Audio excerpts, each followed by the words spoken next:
Welcome back to the channel, everyone. Tonight we're diving into something different, something that's kept me up more nights than I'd like to admit. This series is about arriving somewhere you were never supposed to reach, and it's a collection of 6 stories about people who ended up in places that shouldn't exist, places that weren't meant for human eyes, places that once you arrive make you question whether you'll ever truly leave. These accounts come from various sources: internet forums, private correspondence, deathbed confessions, and one particularly unsettling journal I acquired at an estate sale. I've spent months verifying what I could, and what I found only made these stories more disturbing. So settle in, turn down the lights, and whatever you do, pay attention to where you're going. Because sometimes the worst thing that can happen isn't getting lost, it's finding exactly what's waiting at the end of the road. If you're ready to explore these dark corners with me, make sure you hit that like button and subscribe. Trust me, you won't want to miss what comes next. Let's begin. Story 1. The basement that goes too far. Here's something that'll make you think twice about buying an old house. According to structural engineers, the average residential basement is between 7 and 8 feet deep. But what happens when you find one that goes deeper? Much deeper. This story comes from a Reddit post that was deleted within hours of being uploaded in 2019. The user's account was deleted shortly after. I only know about it because someone had taken screenshots and shared them on a paranormal forum thinking it was creepy fiction. It wasn't. I know because I tracked down the property records, and what I found confirmed every word. The post was written by a man named Marcus Webb. He and his wife had just purchased a 1920s craftsman home in Portland, Oregon, foreclosure that had been sitting empty for 3 years. The price was almost suspiciously low, but the inspector found nothing wrong. Old wiring, sure. Outdated plumbing, definitely. But structurally sound. Marcus wrote that the basement was normal at first. Concrete floor, exposed beams, your standard unfinished space. They planned to renovate it into a rec room, but when they were taking measurements, his wife noticed something odd. The basement felt smaller than the footprint of the house above it. They measured again. The basement was definitely shorter on the eastern side by about 8 feet. There was a wall that seemed to just end the space prematurely. Marcus tapped on the wall. Hollow.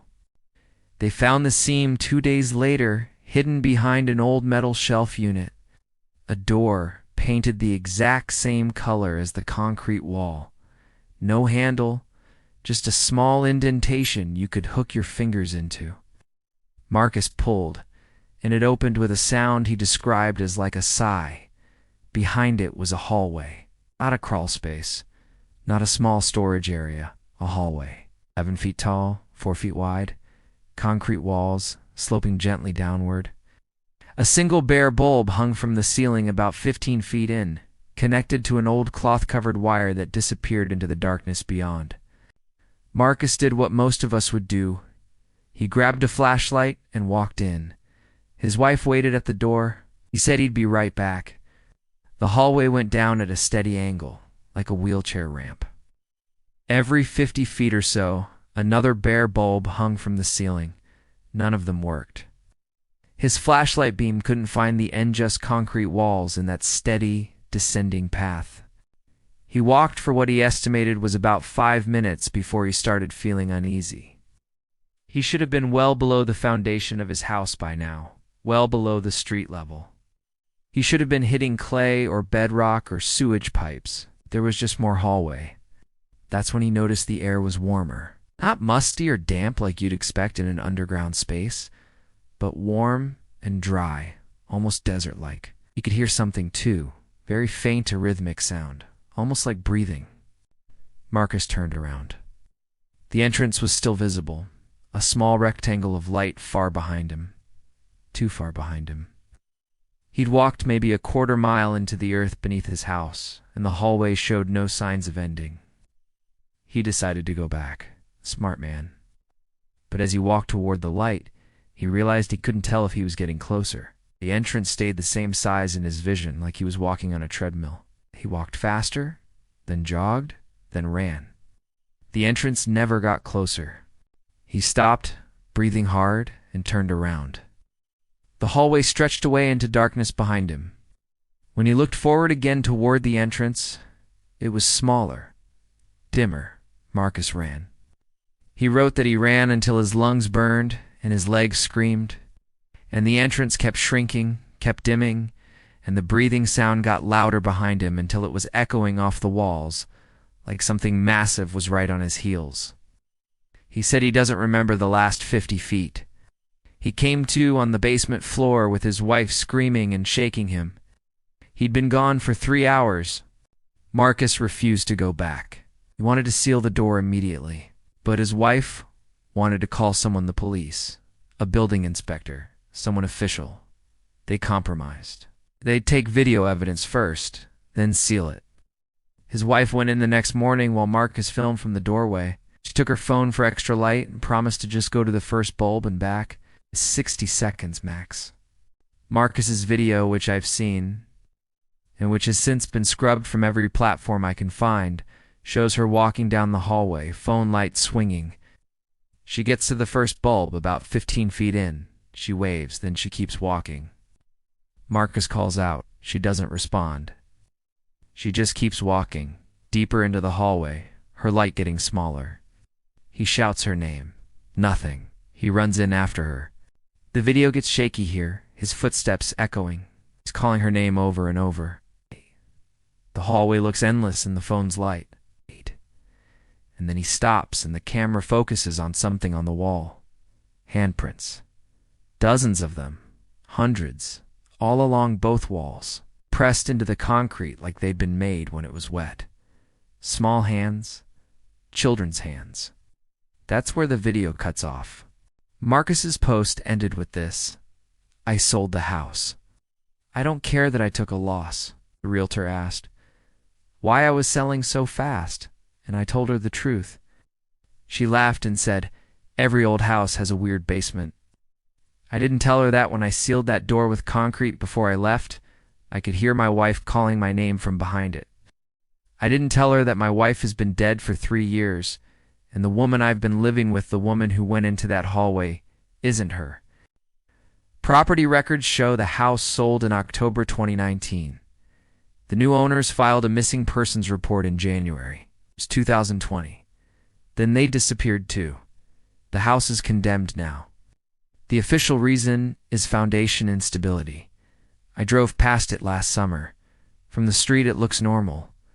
But if you look at the basement windows, you can see a light moving behind them sometimes. Going back and forth. Back and forth. Like someone's still looking for the way out. Before we move on to the next story, if you're enjoying this series, or if you're disturbed enough to want more, go ahead and hit that like button. And subscribe if you haven't already, because we're just getting started. And trust me, it gets worse from here. Story 2. The highway exit that doesn't exist. Did you know that there are approximately 175,000 miles of highway in the United States interstate system? And did you know that, according to Department of Transportation records, there are exits that appear on older maps that aren't in any current database? This story was sent to me via email by a woman named Carla Singh. She was a long-haul trucker for 18 years before she quit last spring. She's been trying to tell people what happened to her, but most folks assume it's urban legend or the result of too many hours on the road. It's neither. I've verified her employment records, her route logs, and even tracked down the truck stop where this began. Carla was driving from Albuquerque to Kansas City on I-40 East. It was a route she'd driven hundreds of times, so familiar she could practically drive it in her sleep. This was late February 2024, around 2 a.m. Light traffic, clear skies. She'd just had coffee at a truck stop outside of Tucumcari, New Mexico. She was about 40 miles past Tucumcari when she saw the exit sign. Exit 333, Meridian Point. Now, Carla knew every exit on this route, so there was no exit 333. The exits went from 329 to 335. Skipping 333 entirely, like some buildings skipped the 13th floor. But there it was, big as day, reflective green sign lit up by her headlights. She almost kept driving. But truckers are a curious bunch, and when you've driven the same route 1,000 times, anything new catches your attention. She took the exit. The off-ramp curved away from the highway in a smooth arc and deposited her onto a 2-lane road. Cracked asphalt, faded yellow lines, no lights except her own headlights cutting through the dark. The road stretched straight ahead into absolutely nothing, no buildings, no lights, just flat desert on both sides. Carla figured she'd drive a mile, turn around and get back on the highway. But when she looked in her rearview mirror, the highway was gone, not far away gone. Just empty darkness behind her. She stopped the truck, checked her GPS. No signal. Checked her phone. No signal. The radio was static on every station, AM and FM. The smart thing would have been to turn around immediately. But here's the thing about being a trucker. You learn to trust your instincts about roads, and something in her gut said she'd better move forward, not back. So she did. She drove for 15 minutes, going maybe 45 miles per hour. The road never curved, never changed, just straight, cracked asphalt through empty desert. Then her headlights caught something ahead, a building, diner.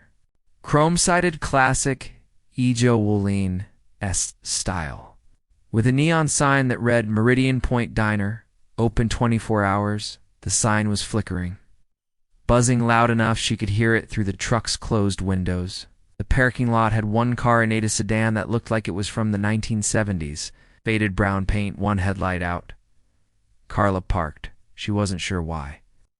Something about the situation felt like a test, like she was supposed to go inside. The diner's windows glowed warm yellow, and she could see people moving inside. The door's bell chimed when she entered. The interior looked frozen in time. Red vinyl booths, checkerboard floor, a long counter with chrome stools. A jukebox in the corner played something she didn't recognize. Oldies, but older than oldies, like music from before music was recorded. Right. There were 4 people inside. A waitress behind the counter wearing a pink uniform and a name tag that said Evelyn. 2 men in one booth, both wearing suits that looked decades out of style. And a woman sitting alone at the counter, staring down at a cup of coffee. Everyone looked up when Carla walked in, and they smiled. All at once, synchronized, the same smile. "Welcome to Meridian Point," the waitress said. "You must be hungry. Everyone who arrives here is hungry." Carla wasn't hungry, but she sat down at the counter anyway, leaving an empty stool between her and the lone woman. The menu was simple: coffee, pie, and something called the special. No prices. "What's the special?" Carla asked. "Whatever you need it to be," Evelyn said. The 2 men in the booth were staring at her, not blinking. The woman at the counter hadn't moved since Carla sat down. Her coffee cup was full, steam rising, but her hands were in her lap. "I'll just take coffee," Carla said. Evelyn poured a cup and slid it across the counter.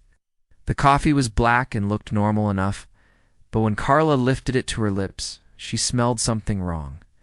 Not rotten, not chemical, just wrong. Fundamentally wrong, like trying to describe a color that doesn't exist. She put the cup down. "Where am I?" she asked. Evelyn's smile widened. "You're at Meridian Point, the exact center between where you were and where you're going. I need to get back to the way there is no back." One of the men said from the booth. His voice sounded flat, like it was coming from a speaker. "There's only through." The woman at the counter finally moved. She turned her head slowly to look at Carla, and that's when Carla saw her eyes. They were completely black. Not just the pupils, the entire eye socket to socket, black and reflective like oil. "You have to eat something," the woman whispered. "If you don't eat, you can't leave." Carla stood up. The bell over the door didn't chime. She pulled on the handle. It didn't open. She pulled harder. Nothing. Just a bite, Evelyn said behind her. One bite of pie, one sip of coffee, that's the toll. That's how you get to where you're going. Carla turned around. All four of them were standing now, moving toward her slowly, still smiling. The jukebox skipped, repeating the same 3 seconds of music over and over. She did the only thing she could think of. She picked up a chair and threw it through the window. The glass shattered, but instead of night air and desert, there was just black, absolute darkness. No stars, no ground, nothing. A void. And from that void came a sound like wind, like breathing, like voices all speaking at once in languages she didn't understand. Carla ran. She didn't go through the window. She ran for the kitchen door behind the counter. 4 people grabbed at her, their hands cold and wrong, but she pulled free and burst through the kitchen door. The kitchen was identical to the dining room. Same layout, same people, all standing and smiling and reaching for her. She ran through another door, another identical room. Again. She ran through 17 identical versions of that diner before she found a door that led outside. She doesn't know why that one was different, but she took it, and she was back in the parking lot, and her truck was still there. She climbed in, started the engine, and drove. She didn't look back. The road went on for hours. She drove until dawn, and the sun came up wrong too fast, like time-lapse photography. When she finally saw the highway on ramp, she took it so fast, she almost flipped the truck. She merged onto I-40. Traffic was normal. GPS came back. She was exactly where she should be, 40 miles past Tucumcari. But when she checked her dashcam footage later, there was nothing. Just hours of static. And when she checked her route logs, it showed she'd never left the highway. According to every piece of technology in her truck, she'd driven straight through without stopping. Carla quit trucking 3 months after that. But here's the thing that made me believe her. I checked historical maps. Exit 333 used to exist.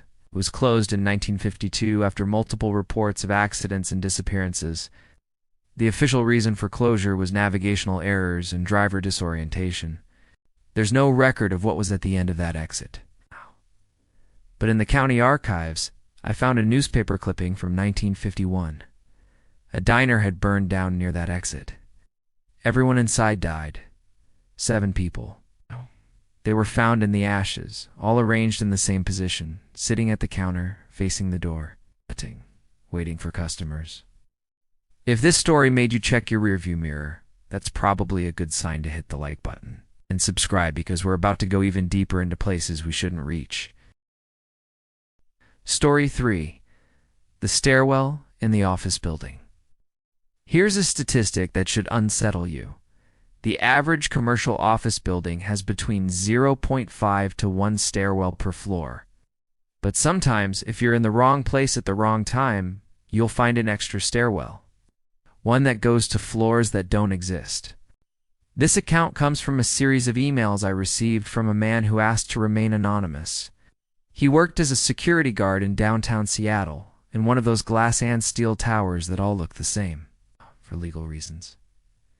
I can't tell you which building, but I can tell you that after what happened, he quit his job and moved to Montana. We won't go into any building taller than 2 stories now. Let's call him James. James worked the graveyard shift 11 p.m. to 7 a.m. Most nights were mind-numbingly boring. Empty floors, flickering fluorescent lights, the occasional cleaning crew. The building was 42 stories tall, with a parking garage underneath. James knew every hallway, every stairwell, every broom closet, or so he thought. It was a Tuesday in November 2023. James was doing his 3 a.m. rounds, checking doors on the 23rd floor. That's when he noticed something odd, a door marked Stairwell C. He'd been working this building for 6 years. There were only 2 stairwells in B, at opposite ends of each floor. Never a C. He checked his master key log. No key for stairwell. C. He checked the building directory on his phone. No mention of Stairwell C, but there it was. gray metal door slightly recessed into the wall with a small rectangular window at eye level. The window was dark. James tried the door. Locked. He should have left it alone. Should have reported it to his supervisor in the morning, but it nagged at him. How could he have missed a whole stairwell for 6 years? He came back on his 5 a.m. rounds with a crowbar from the maintenance closet. The door opened with a grinding sound, like it hadn't been used in decades. The air that rolled out was cold and stale. James shined his flashlight inside. It was a stairwell, all right. Concrete steps, metal railing, the same industrial design as stairwells A and B, but this one felt wrong immediately. The walls were unpainted concrete, damp with condensation. The stairs went both up and down, disappearing into darkness in both directions. James checked his radio. Static. He went up first. Figured he'd just go one floor, see where it led. The stairs were steep, and his footsteps echoed in a strange wail, like the sound was being absorbed rather than reflected. He counted the steps. A standard stairwell was usually around 20 steps per floor. At 30 steps, he should have reached the 24th floor. It was at 40 steps when he reached the landing. The landing had a door marked 24. James tried it. Locked, he peered through the small window. The 24th floor beyond looked wrong. The lights were a different color, greenish, instead of white. The carpet was a different pattern, and there were people in there, sitting at desks, working. At 5 a.m., but they weren't moving normally. They were moving in small, repetitive motions, typing the same keystroke over and over, turning their head in the same arc, like an animatronic stuck in a loop. James knocked on the door. Every single person stopped and turned to look at him, in perfect unison. They didn't have faces. Not like their faces were removed, like they'd never had faces. Smooth skin, where their features should be, except for dark spots where eyes might have been. James ran. Back down the stairs, counting as he went. He should have hit the landing for 23 after about 20 steps. At 40 steps, he was still going down. At 60 steps, he started panicking. The stairs seemed to go forever, spiraling down, and the air got colder with each flight. His breath came out in clouds. The walls started to change less concrete, more like rough stone, ancient stone, and there were markings on the walls, not graffiti. Carved symbols that looked old, really old. Past a landing marked 5, then 3, then B for basement, then P for parking garage, then S1, S2, S3 sub-basements. But this building didn't have sub-basements. James had been in the parking garage 1,000 times. It was only 2 levels deep. He kept going down because going up hadn't worked before. At S7, he heard something above him. Footsteps. Multiple sets. Coming fast. James looked up. There were people coming down the stairs. At least a dozen. Moving in that same strange way, too fast, too jerky, like stop-motion animation. Couldn't see their faces in the darkness, but he could hear them breathing. Sharp, rapid breaths, all synchronized. He found a door, S12, and yanked it open. He tumbled into a hallway. Not a basement hallway. Normal office hallway, with carpet and ceiling tiles, and fluorescent lights. But it stretched in both directions farther than should be possible, curving slightly, and all the office doors were open. Inside each office, someone was working. Out. The same faceless people, sitting at desks, doing the same repetitive motions. In every office, on every wall, there was a clock. All of them showed different times. Some ran backward. James picked a direction and ran. Behind him, he heard doors opening. The footsteps from the stairwell had made it to this floor. He turned a corner and found an elevator. Pressed the button. The doors opened immediately. Inside was a woman. She had a FISA, normal human face, so he looked terrified. She was wearing a security uniform from a different company. Her name tag said Linda. "What floor?" she asked, her voice shaking. "Ground," James said. "I'll be outside. Anywhere but here." Linda pressed a button. The doors closed. The elevator started moving. "How long have you been here?" James asked. "I don't know," Linda said. "I came in through stairwell C in my building. I think it was 2 weeks ago. I've been trying to find a way out. The elevator just goes in circles. Every floor is the same." The elevator dinged. The doors opened. It was the same hallway, same open offices, same faceless workers. Linda started crying. "This is what happens," she said every time. "The same floor." That's when James noticed the elevator panel. There were buttons for floors 1 through 42, but there were also buttons for floors that didn't make sense.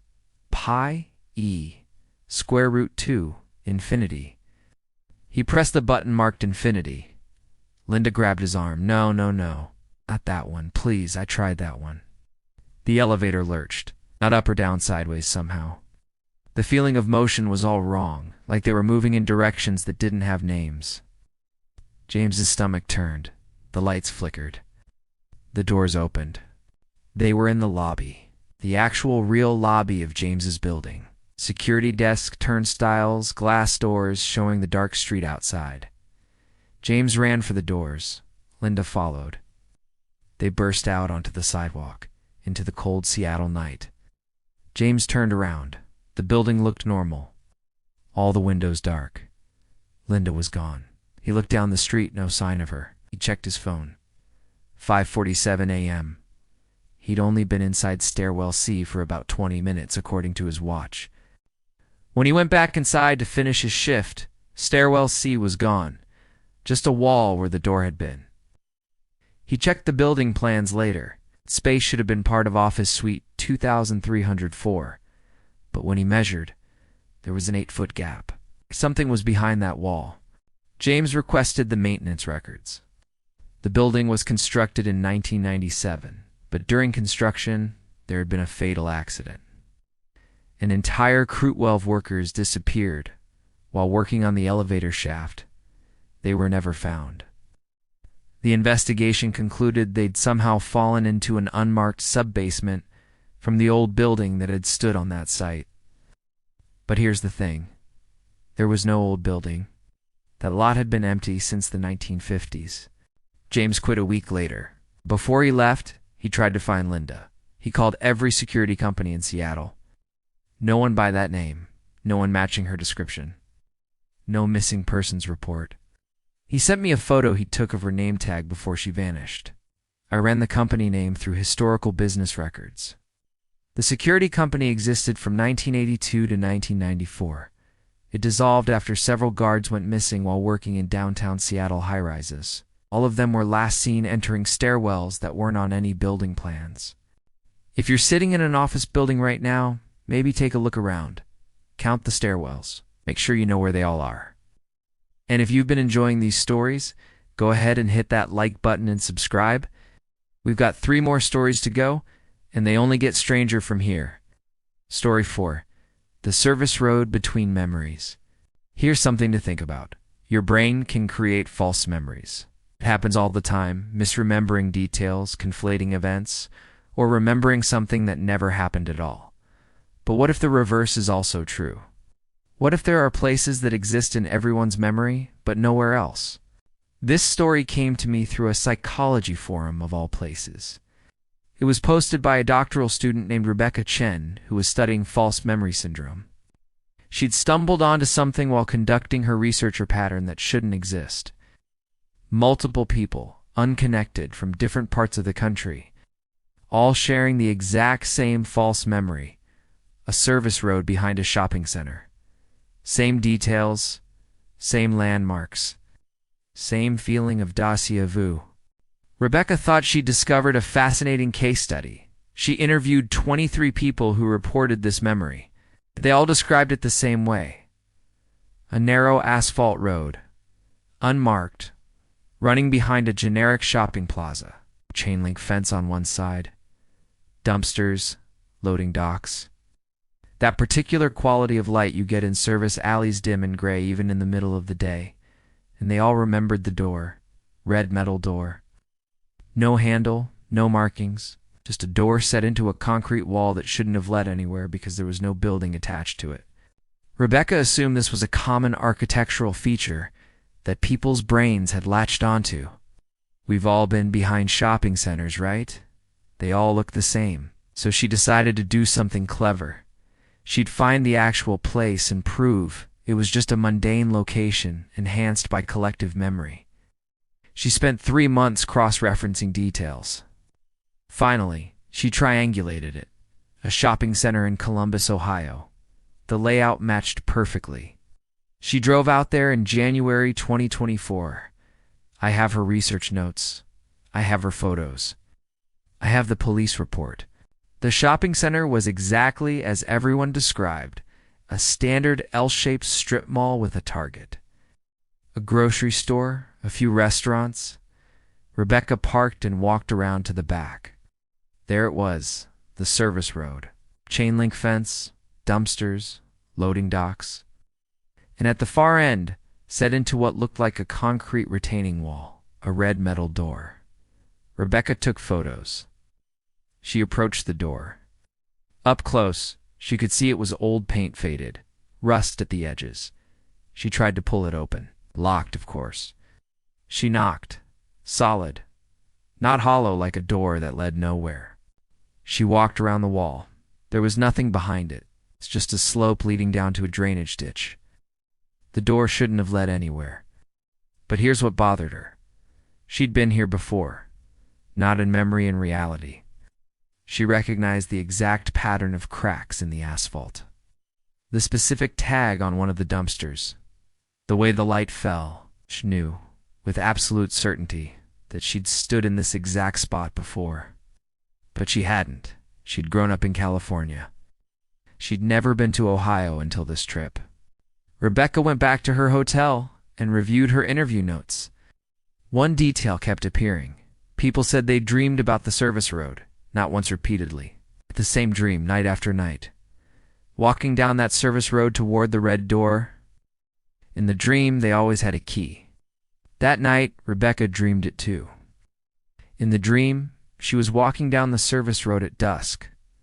The shopping center was closed. No cars, no people. Just her and the sound of her footsteps. She had a key in her hand, a small brass key she'd never seen before. She walked to the red door, put the key in a lock she couldn't see. The door opened. Inside was another service road, identical to the one she was standing in, but wrong somehow. The light was different, more orange, like a sunset that wouldn't end. There were people back there, standing at the far end of the road, near the dumpsters. Watching her, she recognized them. They were the people she'd interviewed.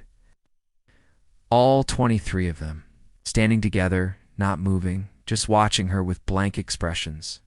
One of them, a man named David Keller, stepped forward. "You found it," he said. "We've been waiting." Rebecca woke up. It was 3 a.m. She was in her hotel room, but something was wrong. Her hands were dirty, asphalt dust on her jeans, and in her pocket, a small brass key. She checked her phone. She had new photos she didn't remember taking. Photos of the red door open, photos of the service road beyond it, and photos of people from her interviews, standing in that orange light, staring at the camera. Rebecca packed her things and drove home to California. She didn't stop except for gas. She deleted all her research, dropped the project, changed her dissertation topic, but she kept having the dream. Every night, the same dream. Walking down that service road, the red door opening, the people waiting. And here's where it gets worse. I contacted the other people Rebecca interviewed. Most didn't respond. 3 had disconnected their phones. 2 had moved, leaving no forwarding address. But 1 responded. A woman named Patricia Lowe from Nashville. She told me she'd been having the dreams for 6 years since she first remembered the service road. But 3 months ago, right around when Rebecca would have visited Ohio, the dreams changed. Now, in the dream, there's a new person waiting behind the red door. A young Asian woman, Rebecca, Patricia said. I think when you find that place, really find it to become part of it. It's not in real life, in the place between real life and memory. The place where that service road actually exists. I tried to contact Rebecca after this. Her university said she'd withdrawn from her program. Her phone was disconnected. Her apartment was empty. But I did some more digging. Remember how I said this started on a psychology forum and went back through the archives? It turns out that exact same pattern of posts appears every few years. Different names, different researchers, but always the same story. Someone studying shared false memories, discovers the service road, and then disappears. The earliest post I could find was from 1998 on an old Usenet group. That means people have been disappearing into this place for at least 26 years. Last week I had the dream. I was walking down a service road, chain link fence on one side, dumpsters, a red metal door at the end, and I had a key in my hand. I could see people waiting on the other side. Patricia was there. Rebecca was there. They were looking at me like they knew something I didn't. I woke up before I could open the door. But when I checked my pocket, I found something, a small brass key. I don't know what it opens. Not going to find out. And if you start dreaming about a service road behind a shopping center, if you see a red door and find yourself holding a key, don't use it. Don't try to find the place in real life. Because the thing about arriving somewhere you were never supposed to reach is this. Sometimes you can't leave. You just wait there for the next person to find it. Forever. If this one made your skin crawl, that's what the like button is for. And subscribe, because we've got 2 more stories left, and the next one is about what happens when you arrive somewhere underground. Story 5. The subway station at the end of the line. Quick fact. The New York City subway system has 472 stations. But if you ask transit workers who've been around long enough, they'll tell you that number's not quite right. There are ghost stations, abandoned stops from the 1930s and 40s that still exist between active stations. Closed platforms you can sometimes glimpse from moving trains, but this isn't about those. This is about a station that's not on any map, not on any abandoned line. A station that only appears when the train goes too far. This account was given to me by a former MTA conductor named Joseph Martinez. He worked the overnight shifts on various lines for 15 years before he retired early in 2023. What happened to him is the reason why. He's since moved to Arizona as far from underground trains as he could get tanned. He only agreed to tell me this story if I promised not to use his real name. I haven't. Joseph Martinez is a pseudonym. It was a February night in 2022. Joseph was conducting a late-night train. On the 6th line, the last run of the night, heading north from Brooklyn Bridge City Hall. The train was mostly empty. Maybe 10 people scattered across the cars. That wasn't unusual for a 2 a.m. train on a weeknight. The run should have terminated at Pelham Bay Park, the last stop on the line. Joseph had made this run hundreds of times. He knew every station, every curve, every signal. But that night, something was off. They passed Pelham Bay Park. Joseph saw it come and go the platform. The lights, the station name. But the train didn't stop. It kept going. Joseph hit the brakes. Nothing happened. The train maintained its speed, rolling smoothly into the tunnel beyond the last station. He tried the emergency brake. Still nothing. The train had a mind of its own. He got on the intercom. Ladies and gentlemen, we're experiencing technical difficulties. Please remain calm. But he wasn't calm. The tunnel past Pelham Bay Park was supposed to end after a few hundred feet, just a turnaround loop and storage tracks. Instead, the tunnel kept going. Fresh tunnel, newly tiled walls, working lights. Like someone had extended the line and forgotten to tell anyone. Joseph radioed dispatch. Static. He tried his cell phone. No signal. He was about to go check on the passengers when the train started to slow. They were pulling into a station. A fully built, fully lit subway station. Platform tiles in the classic New York subway style, white with a colored stripe. The stripe was black. Joseph had never seen a station with a black stripe. The platform sign read, "Terminus last stop, the doors opened." Joseph looked out at the platform. It was empty, pristine, like it had been cleaned and maintained but never used. The fluorescent lights hummed. A transit map was mounted on the wall, but from where Joseph stood, he couldn't make out the details. None of the passengers got off. Joseph made the announcement. "Terminus, last stop, everyone off." Nobody moved. He walked through the train cars. All 10 passengers were sitting rigid in their seats, staring straight ahead.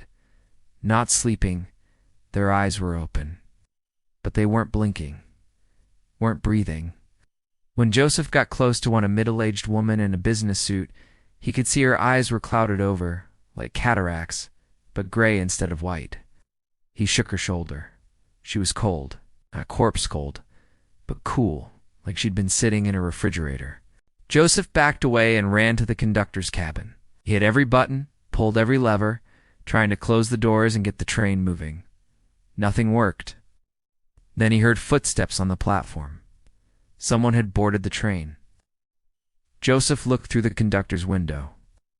A man in a vintage MTA uniform, the kind from the 1970s, with the different patch design, was walking through the cars, checking on each passenger. Lean down, look closely at their face, then move on, and we reached the middle car. He called out, "Conductor, we have a situation."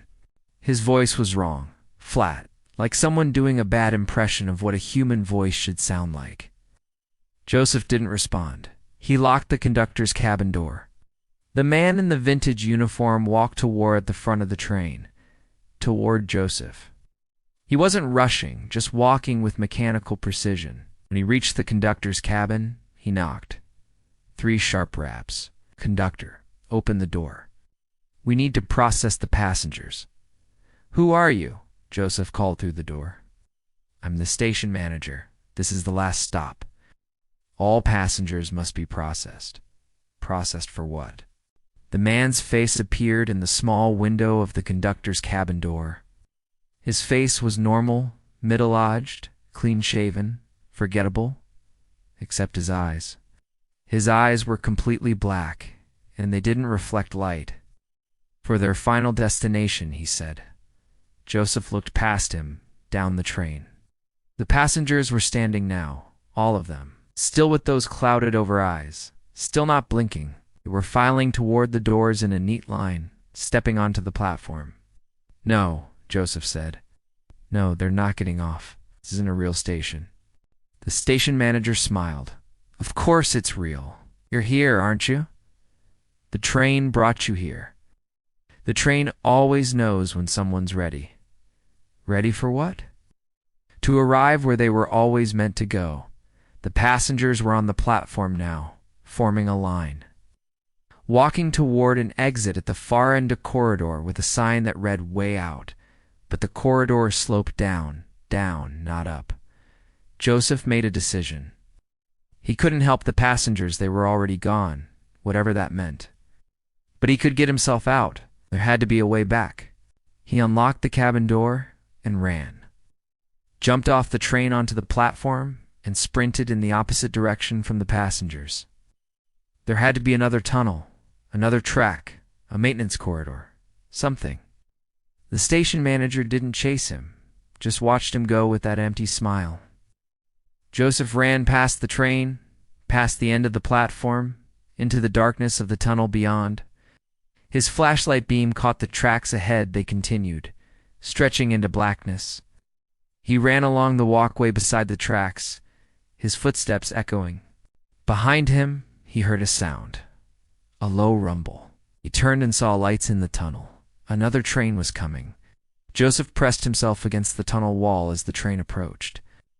It was another 6-train-old model, from the 1980s maybe.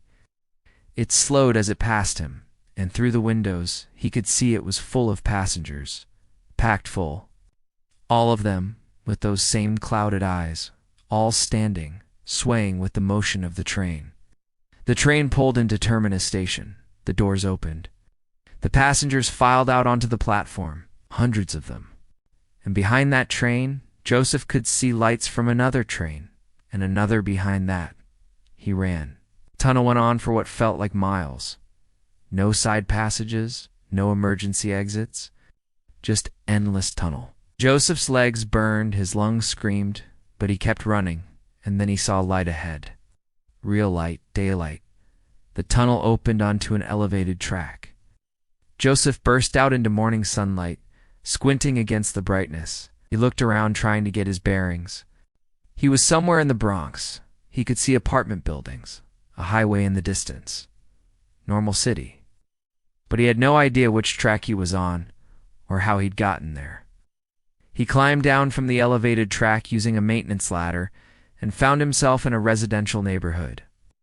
His uniform got him some strange looks, but no one stopped him. He found a working payphone and called a taxi. Went straight home, called in sick to work. He didn't go back for 3 days. When he finally returned, his supervisor pulled him aside. "Where were you on February 8th? You didn't show for your shift." "What are you talking about?" "I worked that shift. I filed a report about the train malfunction." His supervisor showed him the schedule. According to records, Joseph hadn't shown up for work that night. The 6 line's last train had been conducted by someone else. No malfunctions reported. Joseph checked his phone. All his messages from that night, his attempts to call dispatch, were gone. His work radio log showed no activity. It was like that night never happened. Except Joseph knew it did. And he knew those passengers were real. So he started looking into missing persons reports. People who'd disappeared in the subway system. He found a pattern. About once a month, someone goes missing on a late-night train in New York City. They board at one station and never get off. Security footage shows them on the train, and then nothing. They just vanish somewhere between stations. Joseph requested transfer to daytime shifts. When that was denied, he retired, took an early pension, and left the city. But before he left, he did something. He went back to Pelham Bay Park Station late at night, stood on the platform, and watched the last train depart. Watched it disappear into the tunnel, and he waited. 20 minutes later, he heard it. The distant rumble of another train, coming from beyond where the tracks should end, getting closer. Joseph left before it arrived. He sent me one final email before he cut off contact. Don't take the last train. Not on any line, in any city. Because sometimes the last train doesn't loop back. Sometimes it keeps going. And if you're on it when it does, you end up at terminus. And nobody comes back from terminus. They just arrive forever. I looked into this. Transit Authority records show those ghost trains exist in the system log strains that appear in the tracking system but don't correspond to any scheduled service. They call them ghost readings and attribute them to computer glitches. But workers have seen them. It's empty trains running on closed tracks. It's full trains on lines that should be shut down for the night. And sometimes, if you're waiting on a platform late at night, you'll see a train pull in that's not on the schedule. The electronic signs won't show it. The announcements won't mention it. But the doors will open. And if you get on, you might want to pay very close attention to the stations. Count them. Make sure you're going the right direction. Because the last stop is only the last stop if you're on the right train. If you're not, there's always one more station. And you really don't want to see it. If this story hit different because you've taken late-night trains before, maybe show your appreciation with a like. And subscribe to the channel. We've got one final story in this series. And it's about the most dangerous arrival of all. Arriving home when home isn't what you left behind. Story 6, The House That Remembers You. Here's the final unsettling fact for tonight. The average person moves residences 11 times in their lifetime. 11 different homes. 11 sets of keys. 11 front doors. But what if one of those homes never really let you go? What if it's been waiting for you to come back? This last story is personal in a way the others haven't been. It was sent to me by someone who claimed to know me, though I don't remember them. The letter arrived at my P.O. box with no return address, postmarked from a town I've never heard of. Inside was a handwritten account of what happened to a woman named Sarah Kendrick, and at the end of the letter was a single line, "Check your childhood home. You'll understand. I haven't checked yet." But I'm going to tell you Sarah's story first, because after you hear it, you'll understand why I'm afraid too. Sarah Kendrick was 34 years old, married, working as a nurse in Portland, Oregon. She'd lived in 6 different cities over the years, the way a lot of people do, following jobs, relationships, opportunities. But she'd grown up in a small town in rural Washington called Clearview.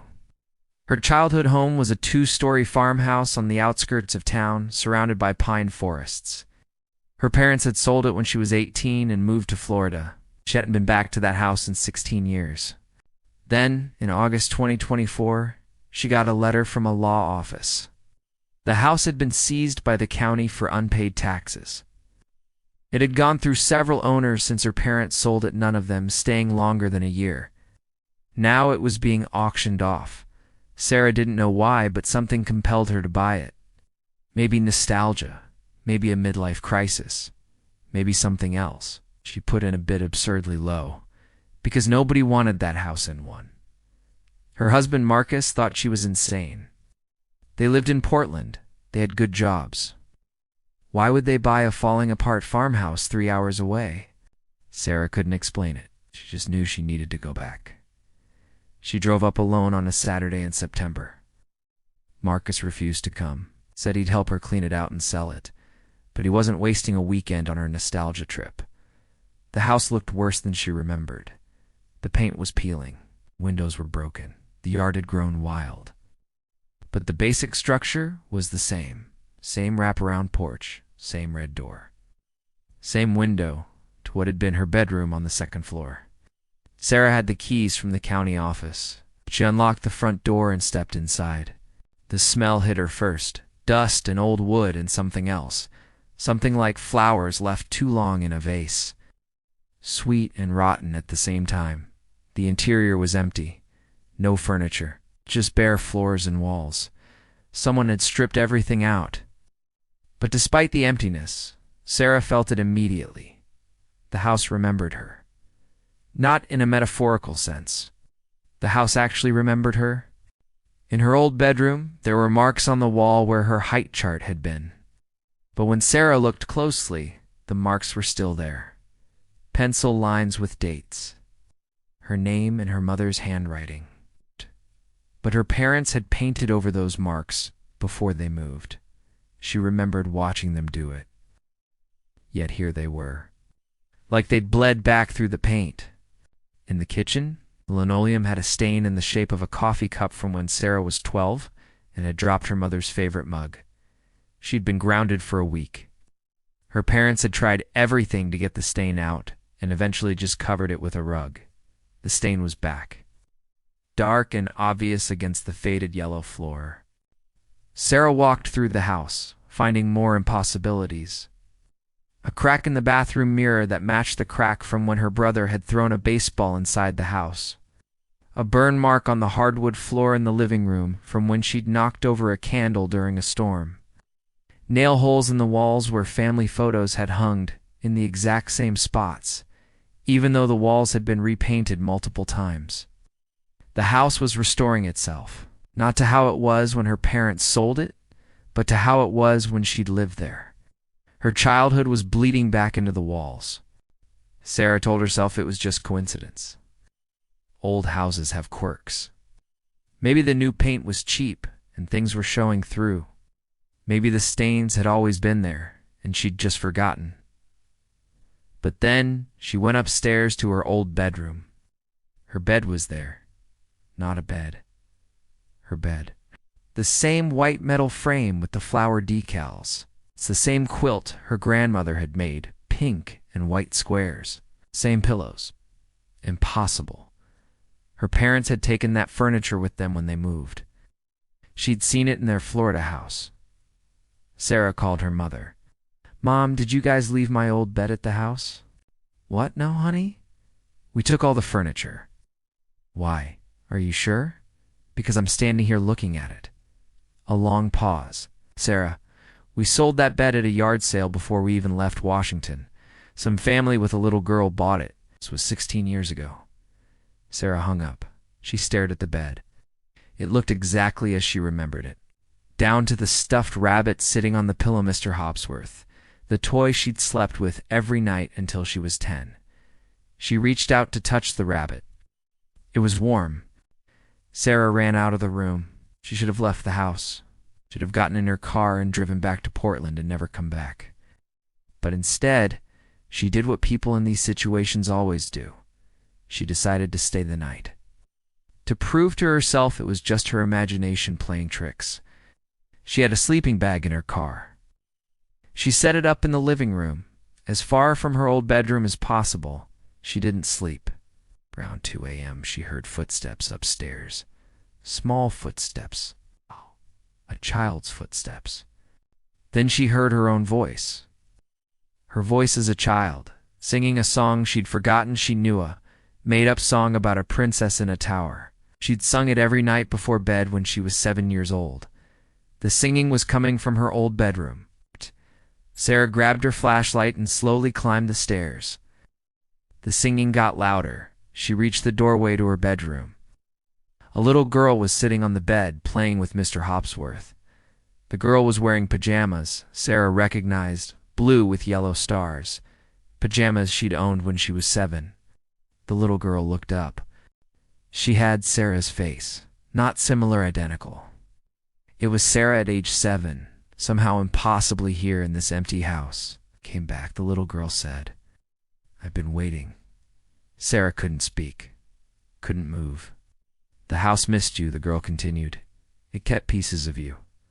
All the best pieces, from when you were happy here. This isn't real, Sarah whispered. The little girl smiled. It's more real than out there. Out there you're tired all the time. You work too much. You fight with Marcus. You don't remember how to be happy. But here, you can stay like this. Like me, forever. Other sounds started coming from the house. Her mother's voice, calling her down for breakfast. Her father's laugh from his study. Her brother arguing about something from his room. The sounds of her childhood played back like recordings. We're all still here, the little girl said. All the versions of you that lived in this house.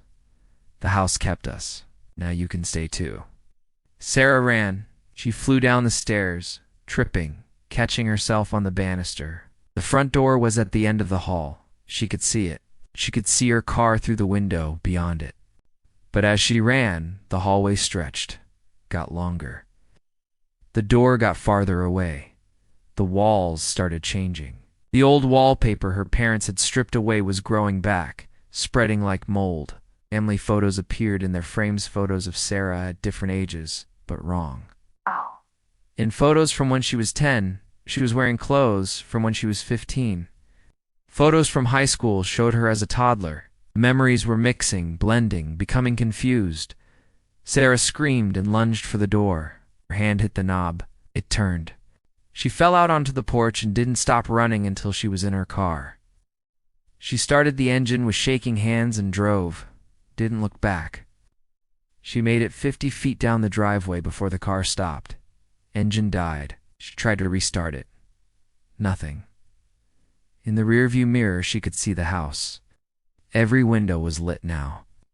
And in each window, she could see herself. Different versions, different ages, all of them watching her.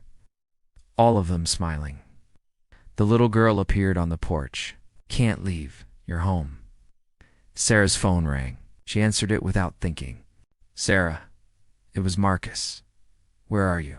You never came home last night. I'm at the house. Marcus, something's wrong. You need to come get me. Please, the car won't start and I can't. What house? What? The house in Clearview? My childhood home, Sarah. We don't own a house in Clearview. We never did. What are you talking about? Sarah looked at her phone. The screen showed her home address. The farmhouse in Clearview. Not her apartment in Portland. The farmhouse. She looked at her driver's license. Same address. She checked her contacts. Mom and Dad's address. Also the farmhouse. The house had changed reality. Or her memory of reality. She couldn't tell which anymore. The little girl was walking toward the car now. Other figures were emerging from the house behind her. teenage Sarah, a college-age Sarah, a Sarah in a wedding dress. Versions of herself she didn't remember being or hadn't been yet. "You never left," the little girl said when she reached the car window. "You've been here the whole time? You've just forgot. But it's okay. The house remembers. The house always remembers." Sarah closed her eyes. When she opened them, she was sitting in the living room, on the couch. The house was fully furnished now, decorated exactly as it had been in her childhood. Sunlight streamed through clean windows. Her mother called from the kitchen, "Sarah, breakfast." But it wasn't her mother's voice. Not quite. It was close but flat. Wrong. Sarah stood up and walked to the kitchen. Her family was sitting at the table. Her mother, her father, her brother, all of them smiling. All of them with eyes that didn't quite focus right. "We're so glad you're home," her mother said. "I'm not staying," Sarah said. "Of course you are, honey. You live here. You've always lived here." Sarah ran for the front door again. This time it opened easily. She burst out onto the porch and she was in her old bedroom. Lying in her childhood bed, Mr. Hopsworth was in her arms. She was wearing her star pajamas. She tried again and again. Each time the house pulled her back. Rearranged reality. It's made it impossible to leave. The letter I received ended there. But it included a newspaper clipping from the Clearview Gazette, dated November 2024. A small article about a woman found in an abandoned farmhouse on the outskirts of town. She was alive, but unresponsive. When police asked her name, she said she was 7 years old and waiting for her mother to come home. Medical records identified her as Sarah Kendrick, age 34. She's currently in a psychiatric facility. Her husband confirmed she did drive to Clearview in September, but never returned. He filed a missing persons report. Ow!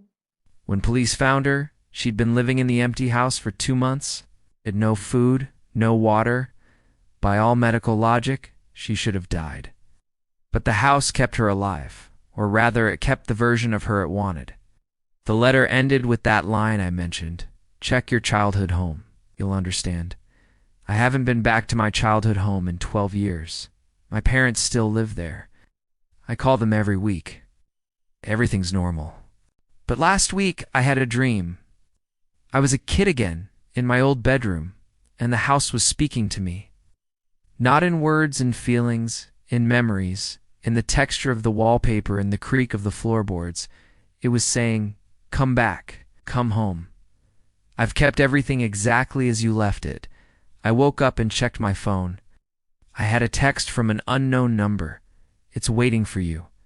I looked at my GPS history. 3 nights ago, while I was sleeping, my phone recorded a trip to my childhood home. 4 hours there, 4 hours back. 8 hours total. But I was in my bed the whole night. I never left. Or did I? Here's the thing about childhood homes. They're not just buildings. They're repositories of memory. Every mark on the wall, every stain on the floor, every creak and groan is a recorded moment. And maybe, sometimes those recordings play back. Maybe they become more real than the present. Maybe they wait for you to return so they can make you part of them again. Forever. I don't know if I'll go back. Part of me wants to prove it's nothing.